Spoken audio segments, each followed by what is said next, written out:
Today I am giving you the first page of my book Social Studies, which has been introduced in your lesson in your course this time. This time the course has been changed for class 9. So this is your book. Okay, see it is the front page.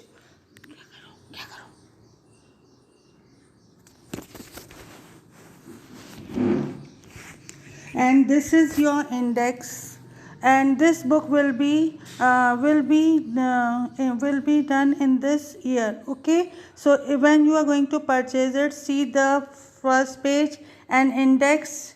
And now I am starting with my lesson French Revolution Part 2. This notes I am giving you line by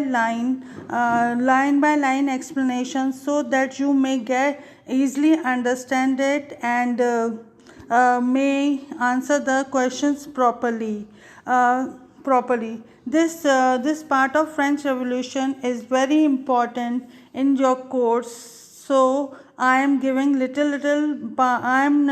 have divided the lesson into 3 parts. A part I have discussed with you. This is the B part, the French Revolution.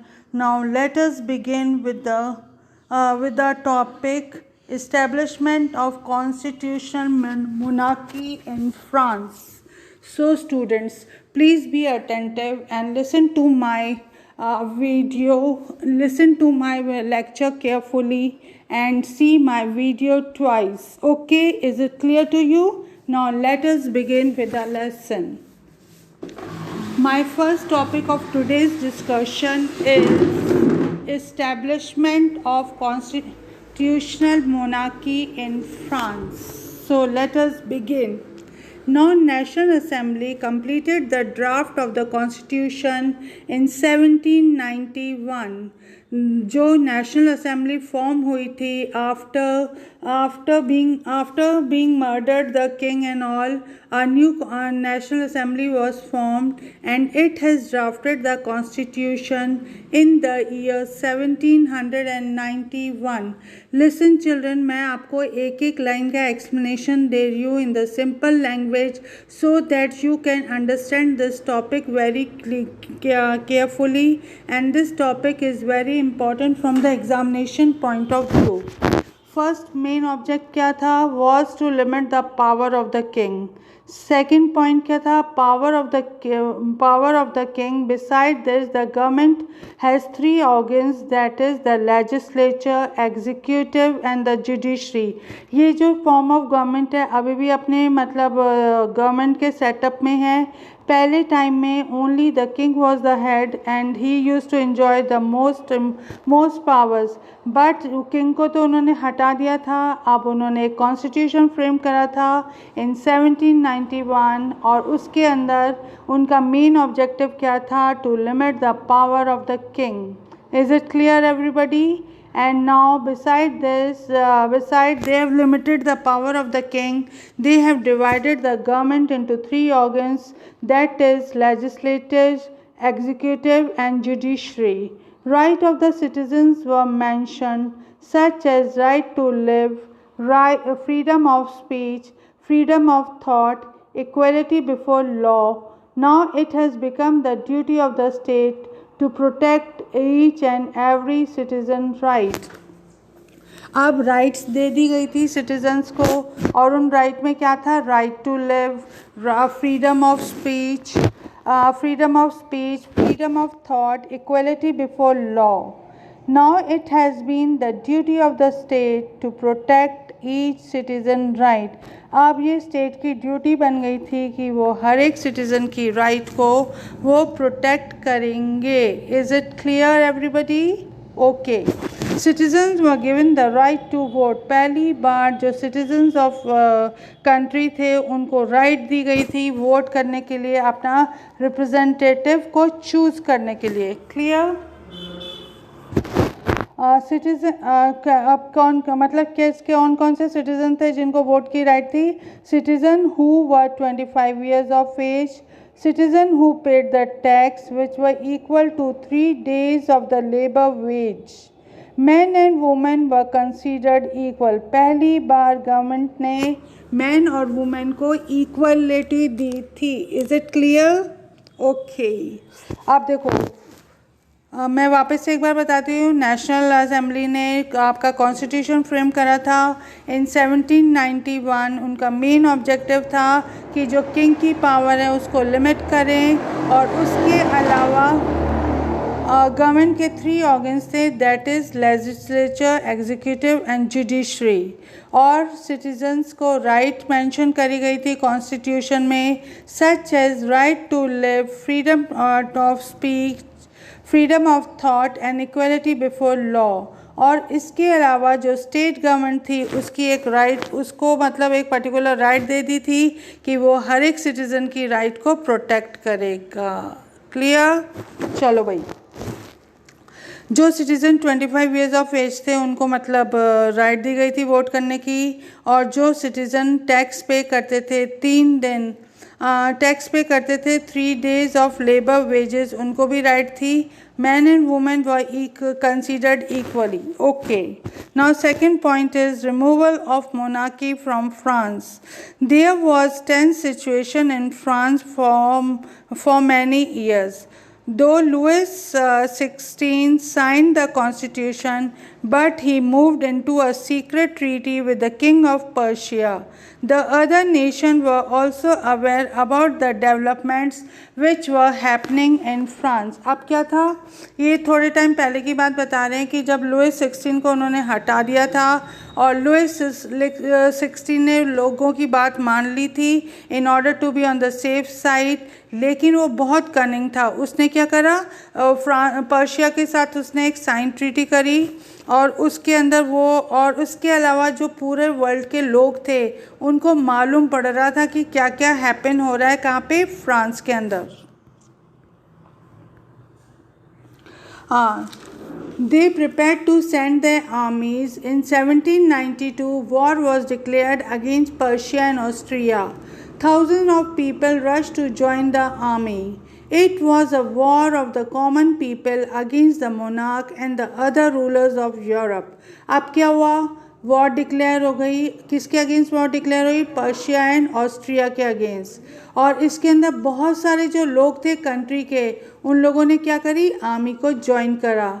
और ये कहा जाता है कि it was a war of the common people against the monarch and the other rulers of Europe. In 1792, Jacobins planned an uprising of a large number of people who were against the short supplies and the high price food. अब क्या हुआ, एक group emerge होके आ रहा था, that was called the Jacobins, और वो लोग राइज हो रहे थे लार्ज नंबर में, और वो किसके अगेंस्ट हो रहे थे? किंग के अगेंस्ट में हो रहे थे, क्योंकि जो खाने पीने की जो मतलब सप्लाई थी वो क्या हो रही थी, शॉर्ट हो रही थी। और उसके अलावा जो हाई प्राइस थे वो फूड के लिए चार्ज करे जा रहे थे। तो इसके कारण रिज़ल्ट क्या हुआ, पीपल बड़े गुस्से में थे, उनको ये किंग की हरकत अच्छी नहीं लगी, तो उन्होंने क्या करा, वॉर रेस कर दी।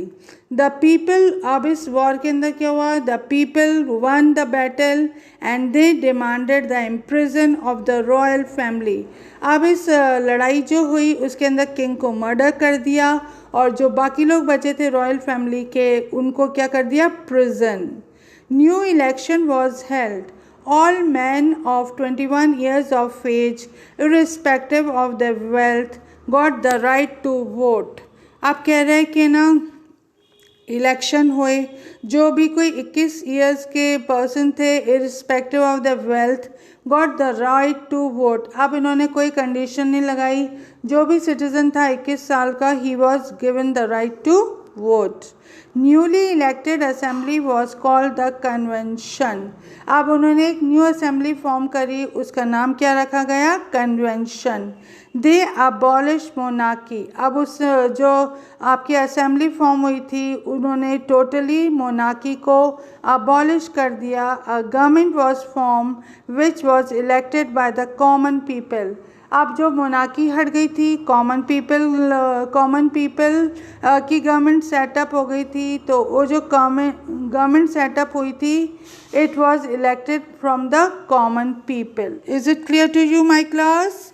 आपको एक एक लाइन अच्छे से समझ में आ रही है? मैंने जितना भी हो सकता है बिल्कुल सिंपल लैंग्वेज में करा है, क्योंकि ये टॉपिक बहुत इम्पॉर्टेंट है और इसके अंदर हमेशा मतलब 10 मार्क्स का क्वेश्चन आता है।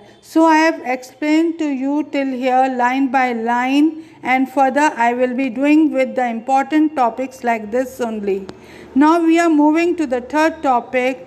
France emerged as a republic and it was also known as a reign of terror. अब क्या हुआ? मोनार्की ख़त्म हो गई। जो फ्रांस था वो कैसे इमर्ज हो के आया? In a form of republic. Republic में क्या होता है? जो गवर्नमेंट होती है वो कॉमन पीपल इलेक्ट करते हैं अपने रिप्रेजेंटेटिव के थ्रू, लेकिन कहा जाता है कि ये जो पीरियड था, it was a period of terror. Terror मतलब बहुत ही डर से भरा हुआ था, क्योंकि यहाँ पे कुछ भी मतलब सेट ऑफ रूल्स नहीं थे, और ये तो कहा जा रहा था कि जो रूल्स बने हैं वो कॉमन पीपल के बेनिफिट के लिए बने हैं, लेकिन वो प्रॉपरली नहीं बने थे। तो इस पीरियड में it was called as the reign of terror. Okay clear students? मैं आपको 2 मिनट्स का टाइम दे रही हूँ to go through it so that I may proceed further अगर आपको कोई प्रॉब्लम है तो।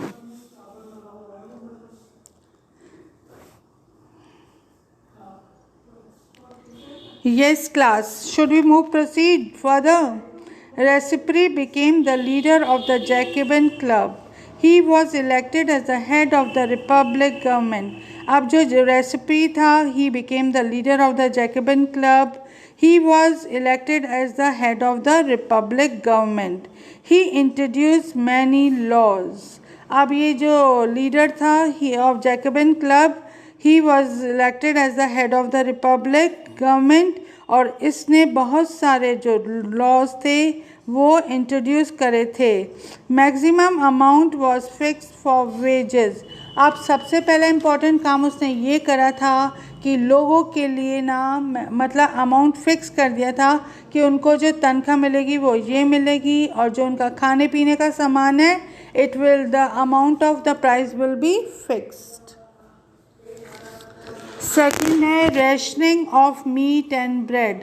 आप कोई भी रेशन नहीं करेगा मीट और ब्रेड को, बल्कि it will be available at the cost which could be affordable for the people to buy. Farmers now can use the transport to sell their produce to the market in the cities. जो farmers थे वो transport को use कर सकते थे in order to sell the produce to the markets in the city. They sold at fix price which was fix by the government, और वो उस कीमत पे सोल्ड करेंगे मतलब बेचेंगे जो कि प्राइस किसने फिक्स करा हुआ है? गवर्नमेंट ने। Use of more expensive white floor was banned. जो आपकी गेहूँ थी उसके ऊपर उन्होंने बैन लगा दिया था, क्योंकि जो सफ़ेद गेहूँ थी वो क्या थी? आपकी एक्सपेंसिव थी। और 6th पॉइंट क्या है आपका? Equality was maintain. चर्च व बैंड्स, बिल्डिंग्स व चेंज इनटू ऑफिस। अब क्या हुआ? इक्वलिटी मेंटेन होने लग गई, और जो चर्च थे उनके ऊपर बैन लग गया। जो क्लर्जी मैन थे, जो प्रीस्ट थे, वो भी एक कॉमन पर्सन की तरह ट्रीट होने लग गए, और जो बिल्डिंग्स थी वो जो आपकी चर्च वगैरह थे वो किस में चेंज हो गए? Into the office. That is why this period was called the reign of terror, because जो राइट्स थी वो मोनार्की से वो किसके अंदर आ गई, किसके पास ट्रांसफ़र हो गई थी? कॉमन पीपल के हाथ में हो गई थी। और चारों तरफ क्या था? मतलब कमोशन क्रिएट हो रहा था, कोई प्रॉपर ऑर्डर नहीं था। और ये जो सारा अटैक किसके ऊपर हो रहा था? हाई क्लास के ऊपर हो रहा था, जो कि मतलब मिडिल क्लास जो कि आपकी 3rd क्लास को बहुत टॉर्चर करते थे। Is it clear to you? The period between 1793 to 1794 is called the reign of terror. जो आपका पीरियड है 1793 से 1794 तक, वो पीरियड क्या कहलाता है आपका? Rain of terror.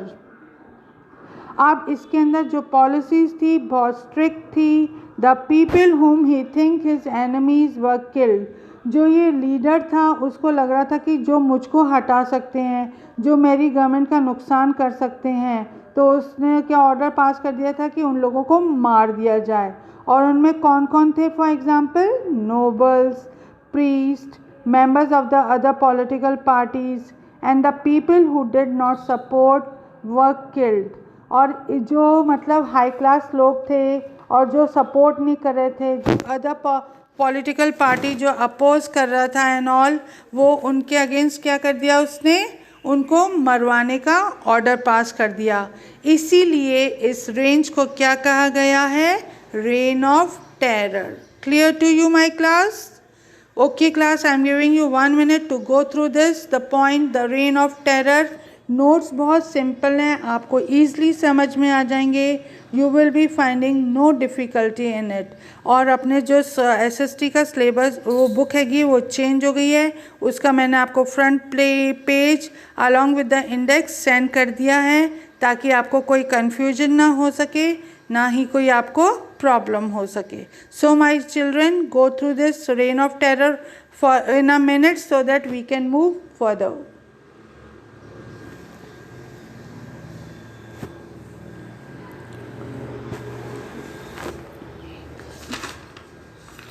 Yes children, should we move further? Okay. France from the republic to the rule of directory।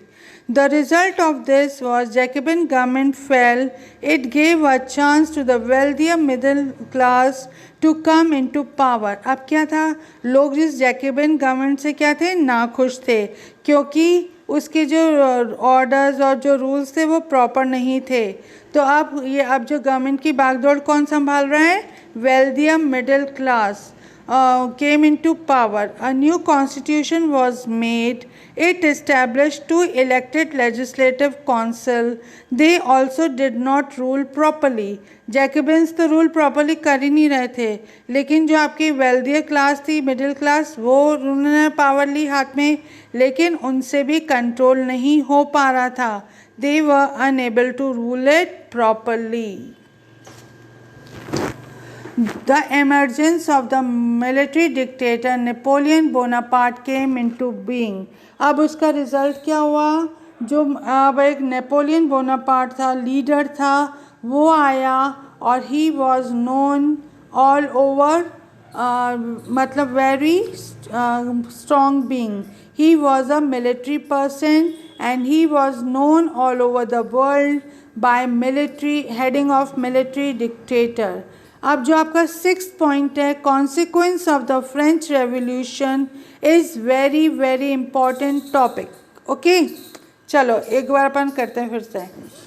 During the French Revolution, the following changes were seen। Changes in the position of the estate। estate किसके लिए word use कर गया है? Section of the society. आपने first बारे में मैंने आपको एक्सप्लेन करा था ना कि सोसाइटी आपका 3 सेक्शन में डिवाइड था। जो फर्स्ट और सेकंड सेक्शन था वो सारी पावर्स एंजॉय करता था, लेकिन सबसे ज़्यादा कौन सफ़र कर रहा था? Third section of the society. क्यों कर रहे थे वो सफ़र? क्योंकि उनको बहुत क्या करना पड़ता था? हैवी टैक्सेस पे करने पड़ते थे। Now what happened when the revolution broke? The third section came out successfully, and the result of which the power came into the hand of the people। अब जब revolution broke out हुआ तो क्या हुआ? जो third section of the society था वो successfully मतलब विन होके आया, और अब उसके बाद रिजल्ट क्या हुआ कि powers came into the hand of the people. See now, changes in the position of the estate। Before French Revolution, as we have seen, the society was divided into 3 sections। The first and the second section of the society enjoyed all the powers, whereas the third section of the society had to pay heavy taxes। They suffered a lot। Now what happened when the revolution broke?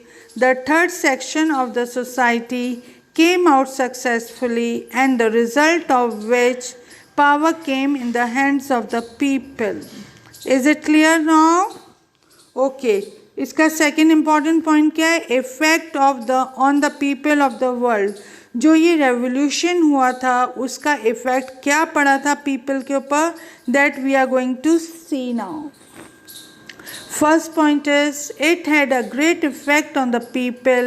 The ideas of equality, liberty and fraternity spread from France to the rest of the world during the 9th and the 20th century. अब क्या हुआ? Revolt broke हुआ, France के अंदर equality maintain हुई, liberty दी गई और fraternity maintain करी गई. और ये जो सारी बातें थी, ये जो सारे पॉइंट्स थे, ये कहाँ पे धीरे धीरे स्प्रेड हो गए? in the various part of the world during the 19th century and the 20th century. जो फ्यूडल सिस्टम बहुत पुराने टाइम से चला जा रहा था उसको बैन कर दिया गया था. The leaders of the colonial country took inspiration from the French Revolution and led the public to the path of freedom. अब फ्रांस के अंदर तो लोगों ने अपने आप को फ्री कर लिया था और उनके जो आइडिया थे आपके इक्वलिटी, लिबर्टी एंड फर्टिनिटी, वो different parts of the world में पहुंच चुके थे. तो अब क्या हुआ? जो दूसरी कंट्रीज़ के पीपल थे, जो मतलब वो कि दूसरी कंट्रीज़ के अंडर में थे, वो अपने आप को क्या करने लग गए? फ्री करने लग गए. They started moving towards the path of freedom. Is it clear, my class? This third point. The leaders of the colonial country took inspiration from French Revolution and led the public to the path of freedom. Clear, everybody? Okay, now we are moving further. Now, अब क्या हुआ? जब democratic ideals मतलब आने लग गए सामने, तो अब लोगों को क्या क्या फ्रीडम मिली. See now. The democratic rights which we are enjoying today is the result of the French Revolution. जो democratic rights अभी हम enjoy कर रहे हैं, इसका सारा क्रेडिट किसको जाता है? French Revolution को. The common people broke all the boundaries and enjoyed their natural rights. जो कॉमन पीपल, पहले जो मोनार्क वाले लोग थे उनके ऊपर बाउंडेशंस करते थे, उन बाउंडेशंस को हटा दिया. क्यों हटा दिया? क्योंकि जो रूल था वो किसके हाथ में आ गया था? कॉमन पीपल के हाथ में आ गया था. उन्होंने अपने रिप्रेजेंटेटिव इलेक्ट करे थे जो कि गवर्नमेंट को रन कर रहे थे, और उन लोगों ने राइट्स ऐसी बनाई जो जिससे कि बेनिफिट्स सब लोगों को हो सके. और कौन कौन सी राइट्स थी? For example, freedom of speech, freedom of press, right to education, right to vote, right to liberty, right to property, freedom of expression, and last was the right to security. Okay class? चलो एक बार वापस करते हैं. जो origin of democratic rights का begin हो गया. जो डेमोक्रेटिक राइट्स थी वो पूरे वर्ल्ड के अंदर जिन लोगों ने फ्रीडम डिक्लेयर करी थी उन लोगों ने अपने सिटीजन्स को दी थी, और उनकी जो सिटीजन्स थे उनके ऊपर अब कोई बाउंडेशन नहीं थी.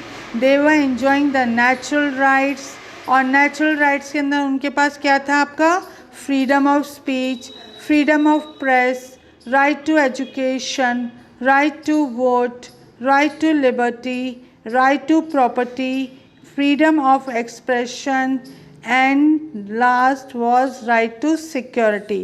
अब क्या हुआ? जो स्लेव सिस्टम प्रेजेंट था उन लोगों ने उसके अगेंस्ट भी आवाज़ उठाई, क्योंकि जो स्लेव्स थे ना उनका वो लोग क्या करने लग गए? ट्रेड करने लग गए इन द 17th सेंचुरी. और 1794 के अंदर एक लॉ पास हुआ बाय द फ्रेंच गवर्नमेंट कि कोई भी मतलब स्लेवरी सिस्टम को उन्होंने क्या कर दिया? अबॉलिश कर दिया. सी now. Slavery was abolished. Slave trade began in 17th century. A law was passed in 1794 to free all the slaves in the French overseas possession. Clear? Finally, it was abolished in 1848. Now, the second last important topic we are going to discuss is the improvement in the condition of the woman. अब जो revolution के अंदर जिन्होंने equal rights दी थी to the man and the women, उसके अंदर women को बहुत फ़ायदा हुआ, उनको बहुत सारी राइट्स प्रोवाइड करी गई थी. For example, revolutionary government made laws to improve the condition of the women in the society. It was compulsory for every girl to attend school. They were not allowed to do forced marriage.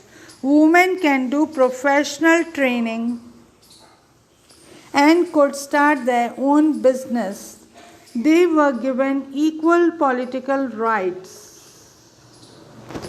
आप women की rights कौन कौन सी थी देखो बेटा. Revolutionary government made laws to improve the condition of the women in the society. It was compulsory for every girl child to attend the school. They were not allowed to do forced marriage. The women can do professional training and they could start their own business. They were given equal political right. Besides this, the stress was laid on the equal wages. इस तरीके से जो women section था society का, उनको भी equally treat करा like that of the men. अब last topic we are going to see now, change in everyday's life of people in France. We can see lot of change in the life of the people of France after French Revolution. Their sense of clothing, speaking language, or the books they read. Many changes were seen in the lives of the men, women, and children. Laws were passed. Ideals of liberty, equality came into practice.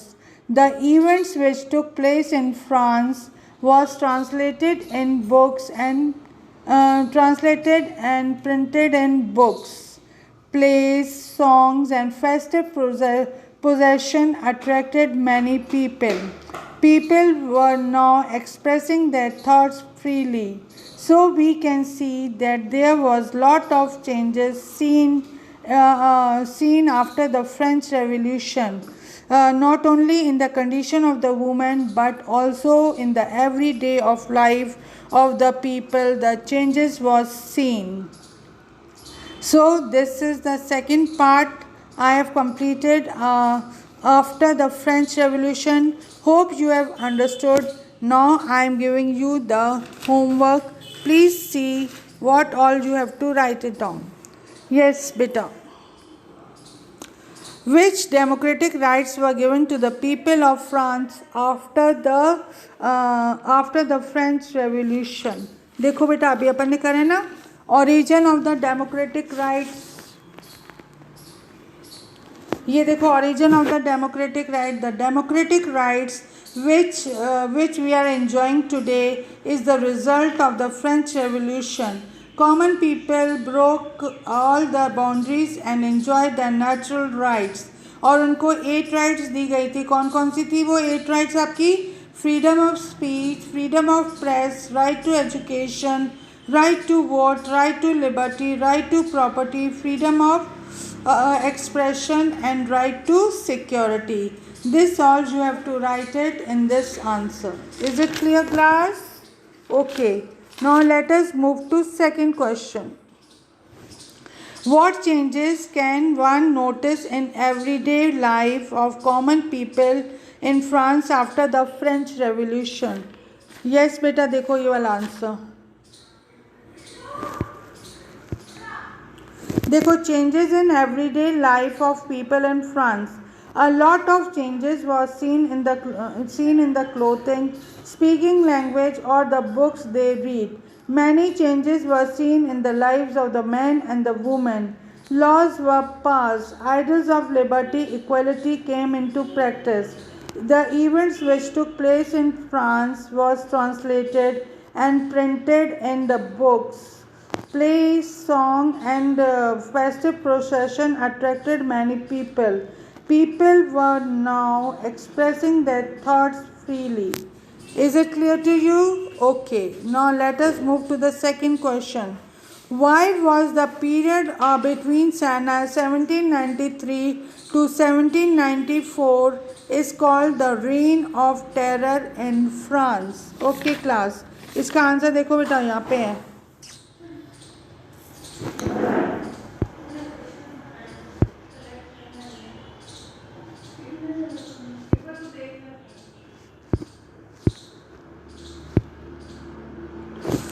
देखो बेटा, Raspberry became the leader of the Jacobin Club. He was elected as the head of the republic. He introduced many laws. Maximum amount was fixed for the wages and the price, rationing of meat and bread. Farmers now can use transport to sell their produce to the market in the city. They sold at fixed price, which was fixed by the government. Use of more expensive white flour was banned. Equality was maintained. Churches were banned. Buildings were changed into office. The period between 1793 to 1794 is called the Reign of Terror. The policies were rigid. The people whom he thinks his enemies were killed. For example, noble clergymen, members of the other political parties, and the people who did not support him were killed. That is why this reign is called the Reign of Terror. Hope children you have understood the homework nicely and do your homework properly. Everything has been given to you in your video, and in the beginning of my lecture I have shown you the book which the NCERT has prescribed. This book has been issued to me in this session as a book has been changed. All the NCERT is being introduced. So children, all the best. Do your work properly and do your homework properly and submit your homework on ERP group on Friday, that is 4/9/20. Okay children, hope you have understood the lesson properly and nicely, and have a good day and enjoy your day.